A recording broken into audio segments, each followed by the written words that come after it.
Audible is the leading provider of spoken word entertainment and audiobooks, ranging from bestsellers to celebrity memoirs, news, business, and self-development. Every month, members get 1 credit to pick any title, plus 2 Audible originals from a monthly selection, and access to daily news digests from the New York Times, the Wall Street Journal, and the Washington Post, as well as guided meditation programs. Between a full-time job in IT and a full-time job in podcasting, it gets harder and harder to sit down and read the books I'm interested in. This is where Audible comes in. I can listen on my daily commute, relaxing, or while out running errands and still get in the books I've been wanting to get into. You can download titles and listen offline anytime, anywhere. The app is free and can be installed on all smartphones and tablets. Now you can try Audible risk-free with a special 30-day free trial by visiting audibletrial.com/nerdery and murdery. That's audibletrial.com/nerdery and murdery. Don't let your busy life get in the way of that great book you've been wanting to read. Go get your free trial of Audible today. This podcast is sponsored by BetterHelp. This is Geoffrey, and we've talked about many times before that I experience problems and struggles with my mental health, and really without a healthy mind, being truly happy and at peace is hard. The good news is therapy does work. It's helped for me, but what is therapy exactly? It's whatever you want it to be. Maybe you're not feeling motivated right now and would like some tools to help. Or maybe you're feeling insecure in relationships at work, or you're not dealing well with stress. Whatever you need, it's really time to stop being ashamed of normal human struggles, and it's time to start feeling better because you deserve to be happy. And now you don't have to worry about finding an in-person therapist near you to help. BetterHelp is a customized online therapy that offers video, phone, and even live chat sessions with your therapist, so you don't have to see anyone on camera if you don't want to. It's much more affordable than in-person therapy, and you can start communicating with your therapist in under 48 hours. So join the millions of people who are seeing what online therapy is really about. It's always a good time to invest in yourself because you are your greatest asset. And there's a special offer to Nerdery and Murdery listeners. You can get 10% off your first month of professional therapy at betterhelp.com/nerdery and murdery.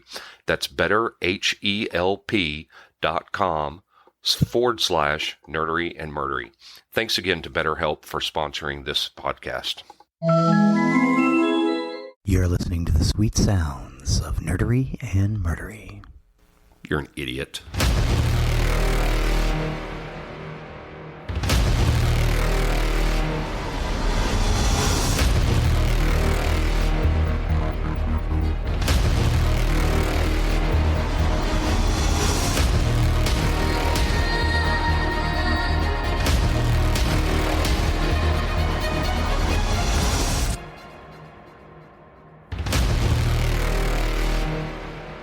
Welcome to episode 84 of Nerdery and Murdery. Big 84. I'm Zig with your Nerdery. And I'm Geoffrey with your Murdery. Welcome to another week of the highs and the lows and the high jinks and the low jinks and the whatever you want to call it with our show. We appreciate everybody for joining us again for another great week of content. And with that, Zig, I will let you take over on the Nerdery side of the house. Well, thank you, sir. Today we're talking about Valiant Comics. Cool. Valiant Comics is an American publisher of comic books and related media. The company was founded in 1989 by former Marvel Comics editor-in-chief Jim Shooter, along with lawyer and businessman Stephen Mazarski. In 1994, the company was sold to Acclaim Entertainment. After Acclaim declared bankruptcy in 2004, the company was restarted as part of Valiant Entertainment by entrepreneurs Dinesh Shamdashani and Jason Kathari in 2005. Valiant Entertainment launched its publishing division in 2012 as part of an initiative dubbed the Summer of Valiant, winning Publisher of the Year and being nominated for Book of the Year at the Diamond Gem Awards. Valiant has set sales records and was most nominated publisher in comics at the 2014 and 2015 and 2016 Harvey Awards, releasing the biggest selling independent crossover event of the decade with Book of Death in 2015. Valiant was acquired by DMG Entertainment in 2018. In 2015, Valiant announced that they had partnered with Sony Pictures to produce 5 films based on the Bloodshot and Harbinger comic books. The rights for Harbinger would later be acquired from Sony by Paramount Pictures in 2019. Why did I think Bloodshot was DC? No, Bloodshot is Valiant. Okay. In 1988, former editor-in-chief of Marvel Comics, Jim Shooter, and Stephen J. Mazarsky, and a group of investors attempted to purchase Marvel Entertainment. They submitted the second highest bid, with financier Ronald Perlman submitting the highest bid in acquiring Marvel. Shooter and Mazarsky instead formed Voyager Communications in '89 with significant venture capital finance from Triumph Capital. Valiant, an imprint of Voyager Communications, recruited numerous writers and artists from Marvel, including Barry Windsor-Smith and Bob Layton, and launched an interconnected line of superhero comics featuring a mixture of characters licensed from Western Publishing and original creations. In 1991, Valiant released its first title, Magnus Robot Fighter, cover dated May of 1991, and then Solar Man of the Atom, cover dated September of 1991, followed as the next release. Rai became the third title published by Valiant and was distributed as a special insert in Magnus Robot Fighter, beginning with issue number 5. Harbinger number 1 was listed on the top 10 list of Wizard magazine for a record 8 consecutive months and was eventually named collectible of the decade. While Rai number 0 appeared on Wizard's top 10 list for a new record 9 consecutive months. Was it Valiant that started the whole thing of having a number 0? Yes. Okay. Yes. Well, I want to say it was Valiant, and then I think Marvel kind of picked it up too. Okay. I don't think that Image started doing it yet, but I kind of wanted to talk about this Valiant Comics leading up to Image, because Right. Valiant and Malibu are kind of big in this whole period. So I need to talk about, again, we started with the Marvel's New Universe. Mm-hmm. We're going to do Valiant. We're going to do Malibu, and then we'll talk about Image, because the stories kind of all intermesh. They're all connected. Gotcha. Because they all started at the same period of time. All right. In 1992, Valiant won Best Publisher under 5% market share from comic distributor Diamond. The next year, Valiant won Best Publisher over 5% market share, becoming the first publisher outside of Marvel or DC to do so. In 1992, Valiant's editor-in-chief, Jim Shooter, was given the Lifetime Achievement Award for co-creating the Valiant universe, in a ceremony that also honored Stan Lee for co-creating the Marvel universe. However, Jim Shooter left Valiant by the end of 1992. According to Mazarsky, Jim had a different idea as to the direction of the company, and he was asked to leave. Valiant also engaged in several comic book marketing innovations common in the 90s, such as Issue 0, Origin Issues, the Gold Logo program, coupons redeemable for original comic books, chromium covers following the conclusion of the Unity crossover in September 1992. Valiant released Bloodshot, Ninjak, Hard Cops, The Second Life of Dr. Mirage, and Time Walker, amongst other titles. So, again, with this story, Jim Shooter leaves Marvel and starts this company called Valiant, because they actually wanted to buy Marvel and basically turn it into the new universe. Well, since they couldn't do that, he started Valiant and wanted to turn it into basically a new universe as well. But there were some arguments on the direction of the company after that, and Jim Shooter left. In 1994, Voyager Communications was purchased by video game developer and publisher Acclaim Entertainment. Acclaim created a number of video games based on Valiant properties such as Shadow Man, Turok Dinosaur Hunter, Armorines, Project Swarm, and Iron Man and Exo Man of War in Heavy Metal. So, a lot of those video games from the mid to late 90s, like Turok and things that just took everybody by storm, were actually Valiant properties. But after losing a major sports video game license, Acclaim became financially insolvent and filed for Chapter 7 bankruptcy. In 2005, the rights to Valiant/Acclaim original characters such as Archer and Armstrong, Rye and Quantum, and Woody were auctioned off and bought by Valiant Entertainment.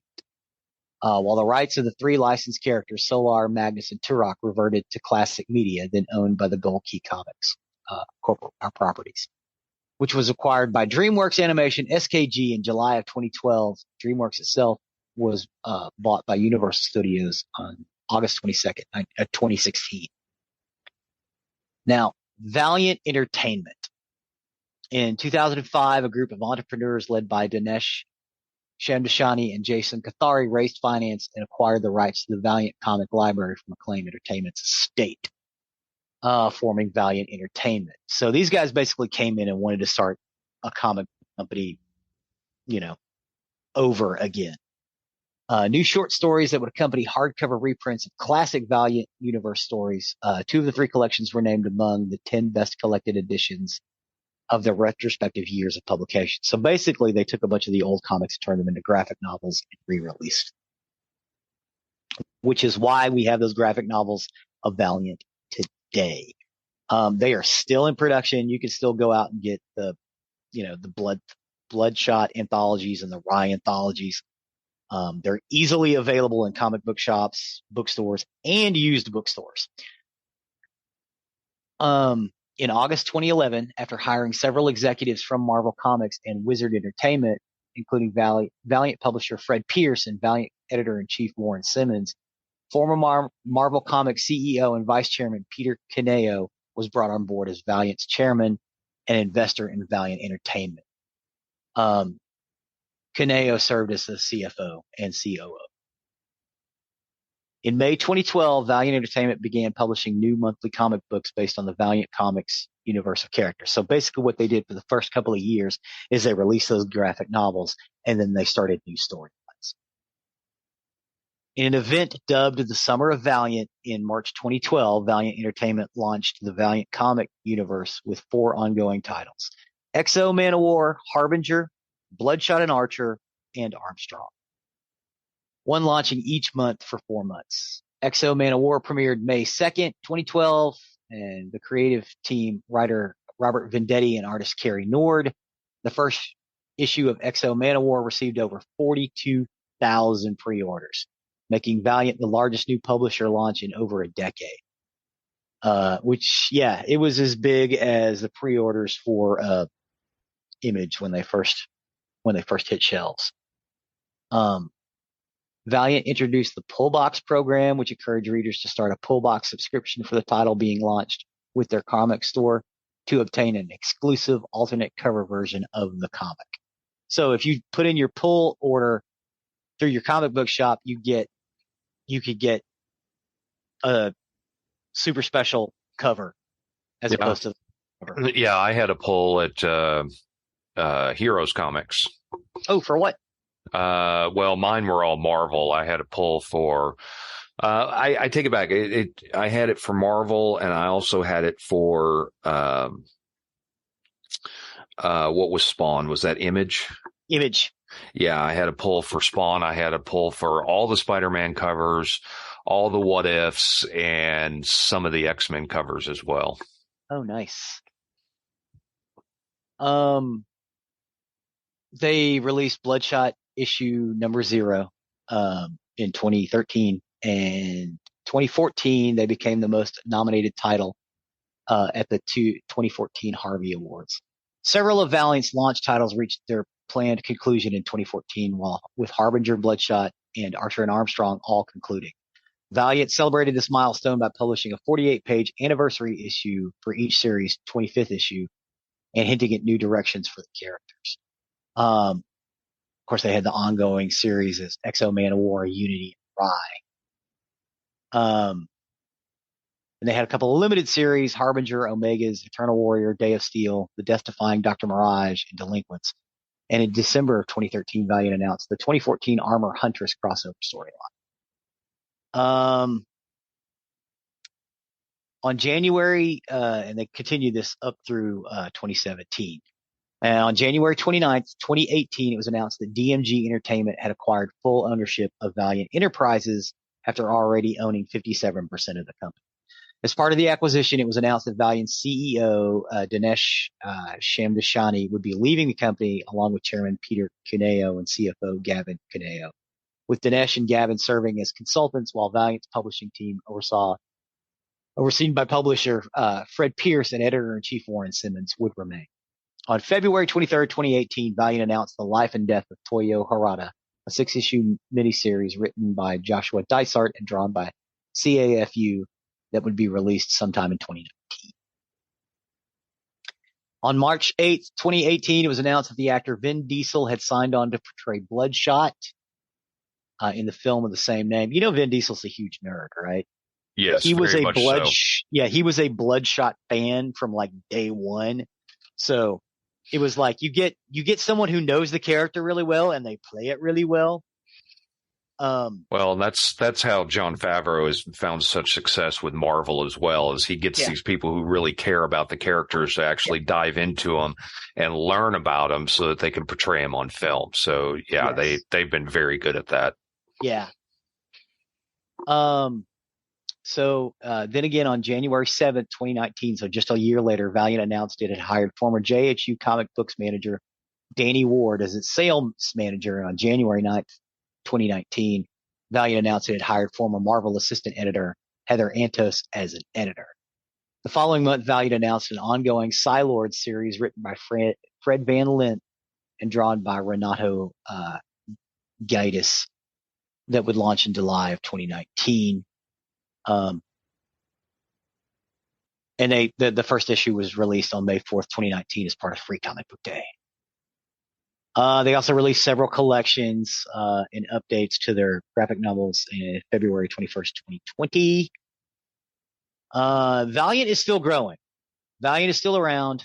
Valiant on July 29th, 2020, Valiant announced it had hired former Marvel and Top Cow editor David Wohl as senior editor. And on August 17th, the company indicated that it would restructure the company, bringing its publishing, TV, and film division closer together and moving its New York offices to another location within the city, with editor David Wohl working out of the Los Angeles office at DMG Entertainment.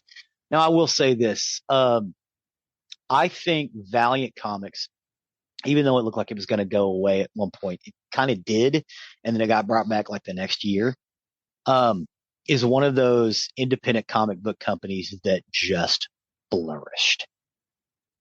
Much like, well, as we said before, Image Comics also flourished quite well, even after the big comic book crash. The reason we had the big comic book crash was because of speculators. It wasn't because of comic book people. Action Comics #1 or #3 sold for like $10 million and everybody went and started investing in comic books. The reason that Action Comics #3 sold for $10 million is because there's only 3 of them left in the world. Right. When you publish 500,000 copies of something, it's not rare. It doesn't become rare until most of those are deleted. 50 years it might be rare, but so the speculation market collapsed because you had all these speculators coming in, not because they were comic book fans, but because they were trying to make a buck. And as usual, it disrupted the comic book business. It saddens me because I think if they could have kept greed out of it, a lot of these people would have been able to maintain doing what they were doing, right, and making a decent living at it. I don't want anybody to be poor and broke and producing comics for me. I want them to have good lives, because if they have good lives, they're going to keep doing what they're doing. Sure. But just pouring money after money into it for the sake of making money, it makes the product not as good. You know what I mean? I don't know. I don't want to take a socio-political stance on it, but it really bothered me that this hurt the comic book industry. Mm-hmm. But That's about it for Valiant Comics, other than get out there and check them out, especially Rye and Bloodshot. Well, and These are great titles. they've won a bunch of awards too. Yeah. So, it's not to say that this is just some unknown that's out there. Valiant has some good titles out there and has won many awards. So it's definitely something you should get out and see. And they're starting to dive into TV and movies as well. Yeah. Yeah. That Bloodshot movie was not bad. I kind of enjoyed. I didn't get to see it, and I need to see it. I think it's on a streaming platform right now. So yeah. I'm not sure which one it's on, but I know it's, I want to say it's like HBO, but it may be like Amazon. So you should be able to just go in and check it out. Yeah. I need to check that out. It's good. It's really good. Bloodshot is this character who is, how do I put it? He's sort of undead, mm-hmm. and he has this big glowing circle on his chest that glows when he activates his power, which makes him a little stronger, a little faster. He sees and hears things a little quicker, and again, he's almost indestructible. Right. It's really cool. It's really cool. I like Bloodshot. Rye is also really cool. Man of War XO also good. And, in the drawings for a lot of this stuff was really good. They also used a lot of computer aided coloring. So they're real hyper realistic, mm-hmm. which is what I like, in my comics. A lot of, slick paper, which I kind of like. And that translates really well into graphic novels. But yeah, Valiant is one of those properties you really should get out and check out, especially, Bloodshot and Rye. Mm-hmm. I can't recommend those enough. Harbinger also as well. But yeah, that's basically it. The next comic book series we'll probably do will be Malibu, mm-hmm. and we'll talk about them a little bit and how they were basically folded up from other older comics. Good but this deal. is step 2 in the story. Good deal. I appreciate that. Sure. Everybody should get out and check those out. So with that, I guess we step over to the murdery side of the house. Murder. For my story today, I got my information off All That's Interesting, Wikipedia, SK Pop, and the Midwest Crime Files. And this is the story of the murder and torture of Shanda Shearer. Shanda Shearer. So Shanda was an ordinary Indiana teenager in 1992 until 4 girls tortured her for hours before finally killing her. Shanda Renee Shearer was an American girl who was tortured and burned to death in Madison, Indiana by 4 teenage girls, and she was 12 years old at the time of her death. So these were older girls? These were girls, most of them were older, yes. Okay. Matter of fact, the incident attracted international attention due to both the brutality of the murder and the young age of the perpetrators, who are all aged between 15 and 17 years old, so all between 3 and 5 years older than her. Oh, my God. The case was covered on national news and talk shows and has inspired a number of episodes on fictional crime shows. Melinda Lovelace, who was 17, was described as the ringleader of the event that led to the brutal murder of Shanda Shearer. Her accomplices included Lori Tackett, 17, Hope Rippey, 15, and Tony Lawrence, 15. Melinda and Lori became friends after the latter dropped out of high school and began frequenting Louisville and New Albany, which is where she met and befriended Lovelace. In 1991, Shanda was a bubbly 12-year-old attending Hazelwood Middle School in New Albany, Indiana. Shanda was born June 6, 1979 to Stephen Shearer and Jacqueline Vaught in Kentucky. Her parents would later divorce, and Shanda lived with her mother in Louisville. She was a cheerleader and played volleyball and softball. She was a well-adjusted middle schooler when she and her mother moved to New Albany to be closer to her father, and she started school at Hazelwood Middle School in the fall of 1991. She was, by all accounts, a normal girl who made friends easily and had fun at school dances. But it was one dance that set in motion a chain of events that would soon bring Shanda Shearer's life to a gruesome and torturous end at the hands of 4 teenage girls. Just a few days after starting school, Shanda was in a fight with another girl at school named Amanda Heverin. Amanda was 14 and Shanda was 12. The fight landed both girls in detention, where they got to know each other. Shanda and Amanda decided they actually enjoyed each other's company and became friends. Shanda's mother was immediately hesitant about the friendship since Amanda had punched Shanda just a few days before and was older than Shanda, but Shanda assured her Amanda was a good person. Shanda and Amanda began hanging out frequently, and Amanda started to write Shanda notes. This, of course, was the way of communicating before text messages and something teenage girls did frequently in the 1990s. Yes, they did. Yes, they did. The contents of these notes, however, was not necessarily what you would expect. Amanda asked Shanda if she liked girls, complimented her clothes, and told her that she was very pretty. And then Amanda and Shanda began to have a romantic relationship, and they even went to the fall school dance together. There, Shearer and Heverin were confronted by 16-year-old Melinda Lovelace, who had previously been dating Heverin for more than a year and was now extremely jealous of this new pairing. After Lovelace's father left the family and her mother remained, Lovelace behaved erratically. She got into fights at school and reported being depressed, resulted in her receiving professional counseling. In March of 1991, Lovelace came out as a lesbian to her mother, who was initially furious but eventually accepted it. And as the year progressed, Lovelace's relationship with Heverin deteriorated. Heverin met Shanda early in the fall semester at Hazelwood Junior High, where they got into a fight. However, they became friends while in detention, as we said before. Mm-hmm. Then Lovelace immediately began to grow jealous of the relationship. In early October of 1991, Heverin and Shearer attended the school dance where Lovelace found and confronted them. And although Heverin and Lovelace had never formally ended their relationship, Lovelace started to date an older girl. Melinda Lovelace then threatened Shearer in public and soon began talking about killing the 12-year-old. It was after Heverin and Shearer attended a festival together in late October that Lovelace began to discuss killing Shearer and threatened her in public.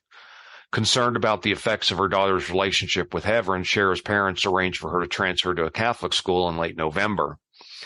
Heverin states she received letters Lovelace sent her containing death threats toward Shearer to a youth prosecutor, but the youth prosecutor never did anything about it as far as she knew. Unfortunately, the transfer to the Our Lady of Perpetual Help Catholic School in order to protect her did nothing to stop the horrific events that would soon unfold. On the cold winter night of January 10th, 1992, Lovelace enlisted 3 friends, Lori Tackett, Hope Rippey, and Tony Lawrence, to help her take revenge on Shanda. The foursome drove to where Shanda was spending the weekend with her father, and the girls used the pretense that they were taking Shearer to see Heverin as the excuse for her visit. Shearer told the girls to return after her parents were asleep, which they did. The girls then took Shearer to their car and told her they were going to drive her to the meeting place at Witch's Castle, which was an isolated, abandoned house which served as a local teen hangout. Rippey told Shearer that Heverin was still at the Witch's Castle. Shearer was reluctant to go with them, yet agreed after changing her clothes, and as they got in the car, Rippey began questioning Shearer about her relationship with Heverin. Lovelace then sprang out from the back seat, putting a knife to Shearer's throat, and began interrogating her about her sexual relationship with Heverin. They drove towards Utica and the Witch's Castle, and Tackett told the girls that a local legend said the house was owned by 9 witches and that townspeople burned down the house to get rid of witches. Lovelace then convinced the other girls to take Shearer to a remote location where there would be no one around for miles. At the Witch's Castle, they took a sobbing Shearer inside and bound her arms and legs with rope.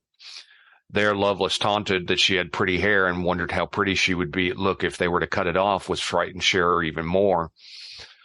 Lovelace began taking off Shearer's rings and handed it each to the girls. At some point, Rippey had taken Shearer's Mickey Mouse watch and danced to the tune it played, and Tackett further taunted Shearer, claiming that the Witch's Castle was filled with human remains and that Shearer would be next. To further threaten Shearer, Tackett then retrieved a shirt with a smiley design from the car and lit it on fire, but immediately feared the fire would be spotted by passing cars, so the girls left with Shearer. The 3 girls assumed Lovelace was simply going to scare Shearer into breaking up with Heverin, but for 7 hours, the 4 girls brutally tortured Shanda Shearer before ultimately killing her. First, they took Shearer to a remote trash dump near a logging road in a densely forested area, and Lovelace and Tackett stripped off Shearer's clothes and proceeded to punch her repeatedly. Lovelace hit Shearer in the face with her knee until she bled profusely from their mouth. Meanwhile, Lawrence and Rippey stayed behind in Tackett's car. But that torture wasn't enough to satiate the older girls. They then tried to slit Shearer's throat, but the knife was too dull, so instead they stabbed her in the chest and strangled her with a rope before throwing her in the trunk of the car, thinking she was dead. They then went to Tackett's house to clean up and drink sodas before realizing that their victim, now screaming in the trunk, was still alive. Oh.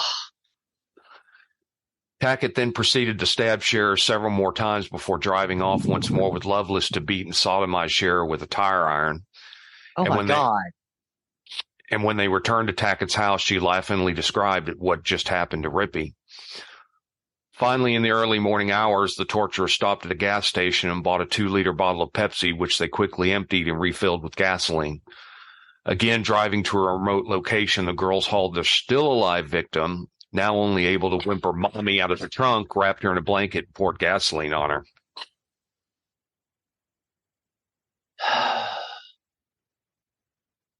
I know, it's just awful, isn't it? Unfortunately, it was then that they lit Shanda Shearer on fire and drove off, and just to be sure their work was finished, Lovelace had them return a few minutes later to pour some more gasoline on her, watch her writhe in agony, and finally confirm that she was dead. Next, the 4 girls ate breakfast at McDonald's just after the killing, and they laughed as they compared their sausage breakfast to Shanda's burnt corpse. Later on the morning of January 11, 1992, 2 brothers from Canaan were driving towards the Jefferson Proving Ground to go hunting when they noticed a body on the side of the road. Oh, man. Yep. They initially thought it was a mannequin of some sort, but upon exiting the vehicle, they realized it was clearly the burnt body of a child. They called the police at 10:55 a.m. and were asked to return to the corpse. State Trooper David Cam and Jefferson County Sheriff Buck Shipley and the detectives began an investigation. It's 1992. They had to go someplace to find a phone and then have to drive back. Yes. Yeah. They initially suspected a drug deal gone wrong, and they did not believe the crime had been committed by locals. It is also to be noted that her body was posed in a suggestive position, very obviously meaning this was done on purpose and with intention. They found that the victim's face and hands were burnt in an attempt to keep her unrecognizable and unidentifiable, but later that day, the girls started talking. Lovelace told Heverin and another friend the whole story, but had them promise to keep their mouths shut. But that night, Lawrence and Rippey went straight to the Jefferson County Sheriff's Office with their parents and spilled the whole story. And by the next day, all 4 girls were in custody. All 4 girls got tried as adults, and they accepted plea bargains in order to avoid the death penalty. Lawrence and Rippey, younger and less involved in the torture and more forthcoming with authorities, received lighter sentences, with Lawrence receiving 20 years and Rippey getting 50, shortened to 35 on appeal.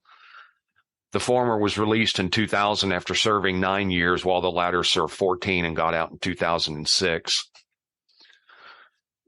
Meanwhile, Tackett and Lovelace both received 60-year sentences. Lovelace, the one angry with Shearer and the ringleader behind the murder, naturally received a longer sentence than the 2 younger girls.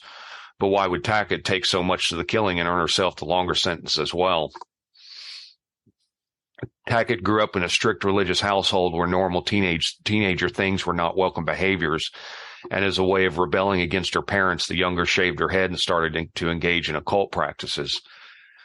Tackett told People in one interview that, quote, "I didn't know Shanda at all. I didn't go into that evening knowing anything was going to happen, wanting anything to happen. I didn't peer pressure. That was all. It spiraled out of control way too fast, and it's something that should have never happened." Furthermore, in an interview on Dr. Phil, the convicted killer explained why she thinks people kill. She said, quote, "My opinion is that they kill to feel superior or high on the victim's fear, and that they're thirsty for the spill of blood." Dr. Phil asked Lori's mother and sister if they agreed with this statement, and they said yes. Her mom said that her daughter believed it was her destiny that she would murder someone in cold blood and spend the rest of her life in prison, and her prediction is partially true. While Tackett did have the hand in killing Shanda Shearer, she was released from prison in January of 2018.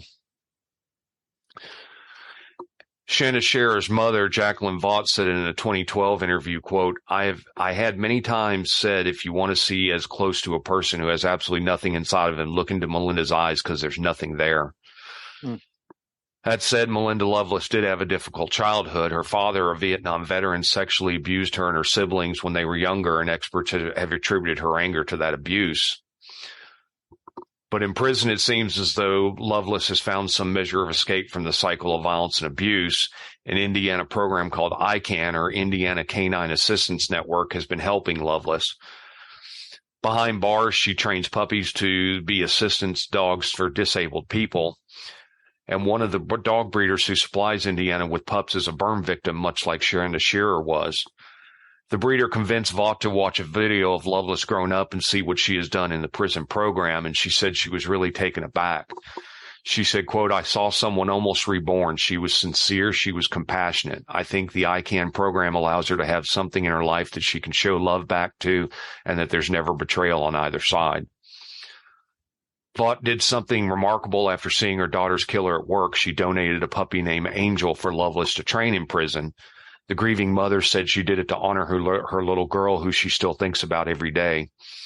She said, quote, it's my choice to make. She's my child. If you don't let good things come from bad things, nothing gets better. And I know what my child would want. My child would want this. Melinda Loveless, for her part, feels as if Vaught is helping her overcome her past. She said, quote, she helped me to heal, forgive, and grow. Whether she wanted that or not, she did a good thing. I would thank her. I couldn't thank her enough. Angel is in good hands, and I'm doing it for Shanda, and I'm doing it for her. On April 28, 2006, Rippey was released from the Indiana Women's Prison after serving 14 years of her original sentence. She remained on supervised parole for 5 years until April 2011. Lawrence was released on December 14, 2000 after serving 9 years, and she remained on parole until December 2002. Tackett was released from Rockville Correctional Facility on January 11, 2018, the 26th anniversary of Shearer's death, while after serving nearly 26 years, and has completed an additional year of parole.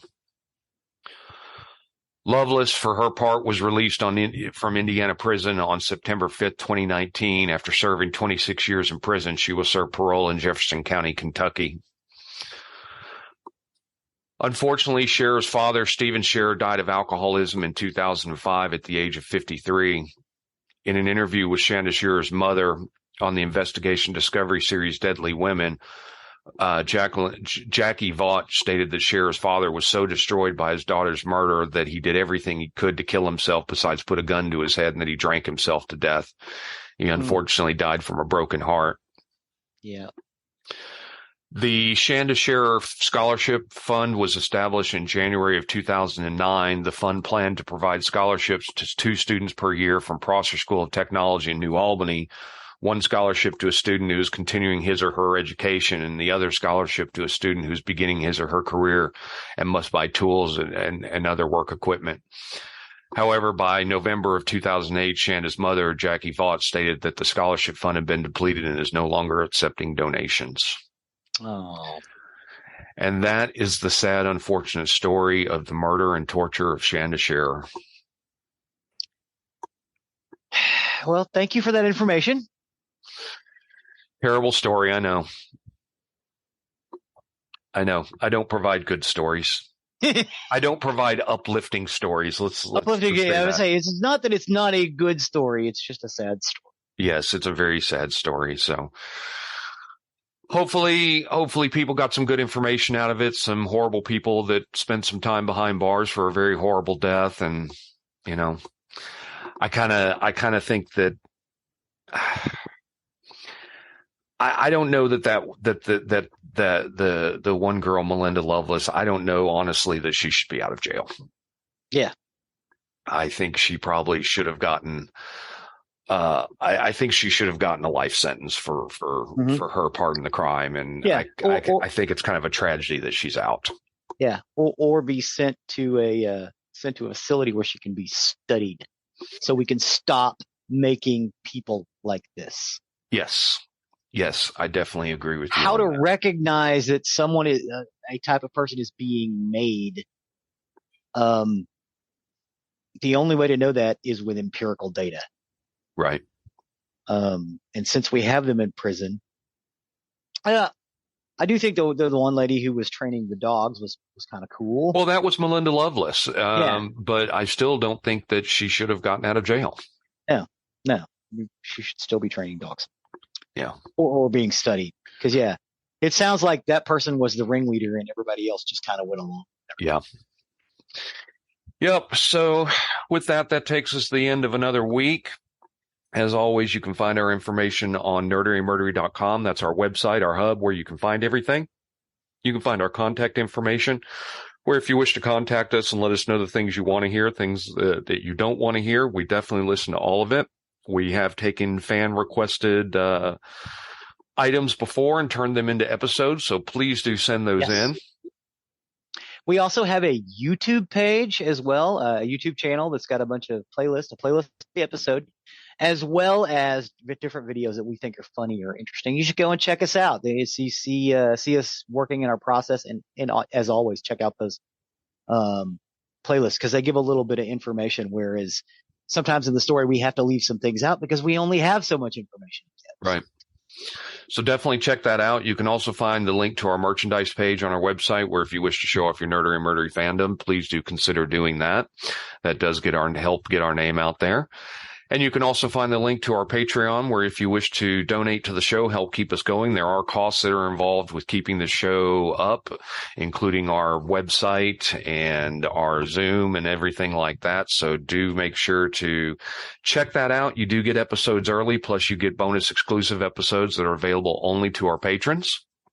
Please and thank you. Please and thank you. And last but not least, please do remember to leave a 5-star review wherever you can. It helps us, helps get our information out there for people who may be looking for our content. So with that, the end of this recording week. I have been Zig with your nerdery. And I'm Geoffrey with your murdery. Cue the music.